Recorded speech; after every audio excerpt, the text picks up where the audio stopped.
Yazıçılar Birliyində Kəmalə Mirzəyevanın Öz qəbrini qazan kitabının təqdimatı keçirilib. Azərbaycan ədəbiyyatında özünə məxsus üslubu ilə tanınan yazıçının yeni əsəri sanki müəllifin oxuculara göndərdiyi yeni bir çağırışdır. Nəşr həm fəlsəfi, həm də bədii baxımdan oxucunu düşündürür. Təqdimat mərasimində çıxış edənlər Kəmalə Mirzəyevanın yaradıcılığı barədə fikirlərini bölüşüblər. Bildirilib ki, onun yaradıcılığı insan psixologiyasını, daxili ziddiyyətləri və həyatın mənəvi tərəflərini araşdırmağa yönəlib.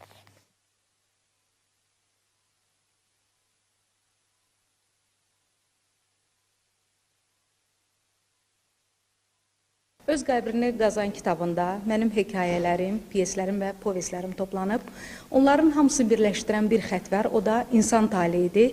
Bilirsiniz, söz insanla insan arasında körpü rolunu oynamalıdır və mən də orada çalışmışam ki, o körpünü bu kitabda az da olsa yarada bilim. Belə bir məşhur söz var, hər kəs öz taleyinin dəmirçisidir və mənə elə gəlir ki, Kəmalə xanım bu kitabla söz dəmirçisi olduğunu bir daha hər kəsə bəyan elədi.